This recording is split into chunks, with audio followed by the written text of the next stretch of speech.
SIR প্রক্রিয়াতে ৬৯ লক্ষ মানুষের নাম ইতিমধ্যে বাদ চলে গেছে এবং লজিক্যাল ডিসক্রিপেন্সি যে প্রায় ১,৩০,০০,০০০ মানুষের নামে নোটিশ এসছে, হয়তো কম বেশি হতে পারে আরো।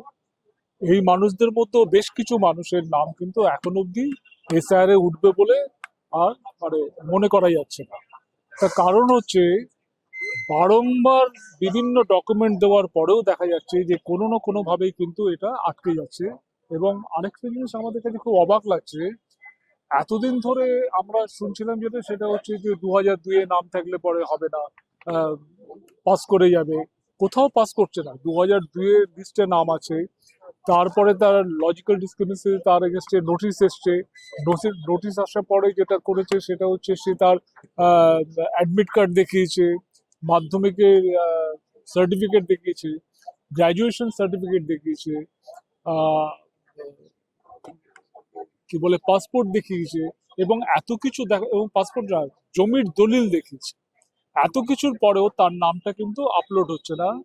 এবং আমরা যা জানতে পারছি সেটা হচ্ছে এই যে এইআরও এবং ইআরও, যাদের এই লজিক্যাল ডিসক্রিপেন্সি নোটিশগুলোর ক্ষেত্রে যাদের উপরে দায়িত্ব হচ্ছে এগুলোকে আপলোড করা, তারা যদি আপলোড না করে, আপলোড হচ্ছে না মানে তারা হয় আপলোড করছে না, আর নইলে আরেকটা কারণ হতে পারে, সেটা হচ্ছে যে অ্যাপটা দিয়ে এরা কাজটা করছে সেই অ্যাপটা হচ্ছে তার মধ্যেই ভুলটা আছে।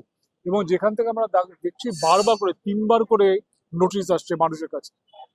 আর যেটা যে জায়গাতে যাচ্ছে আর কি, আমরা আজকেই বলছিলাম প্রেস কনফারেন্সে, ৪৮০ ব্যাটালিয়ন বা ৪৮০ কোম্পানি, ৫ লক্ষের মতো সিআরপিএফ কে ইতিমধ্যে এখানে নিয়ে আসা হচ্ছে।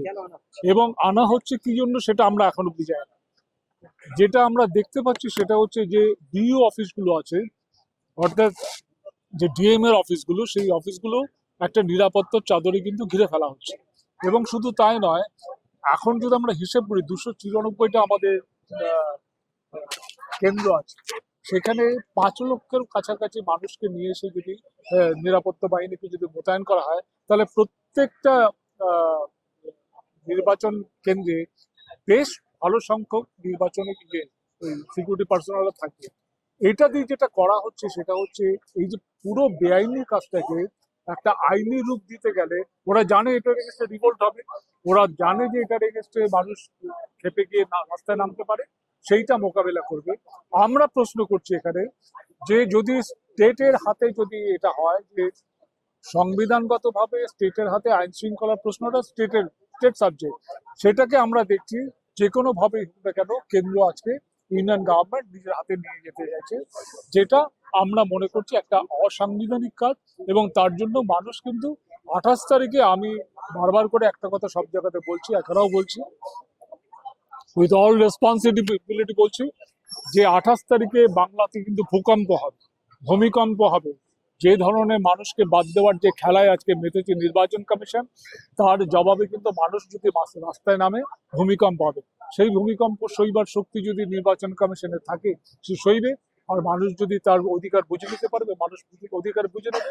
এবং আমরা জানি যে কোনো ঘটনা ঘটে, যে কোনো আনটোয়ার্ড ইনসিডেন্ট ঘটতে পারে, যে কোনো ধরনের ভাঙচুর হতে পারে, যে কোনো মানুষের, যেগুলো আমরা কথায় কথায় সরকার থেকে বলা হয় যে হিংসাত্মক কার্যকলাপ, এগুলোকে দাগিয়ে দেওয়ার চেষ্টা হবে, প্রচুর মানুষকে জেলে পাঠানোর চেষ্টা হবে। কিন্তু এত কিছুর পরও বাংলার মানুষ লড়বে বলেই আমাদের ধারণা। এবং বাংলার মানুষ যদি লড়ে, তাহলে আগামী দিনে এই এসআইআর প্রক্রিয়া অন্তত বাংলাদেশেই শুধু না, সারা ভারতবর্ষ থেকে উধাও হয়ে যাবে বলে আমাদের ধারণা।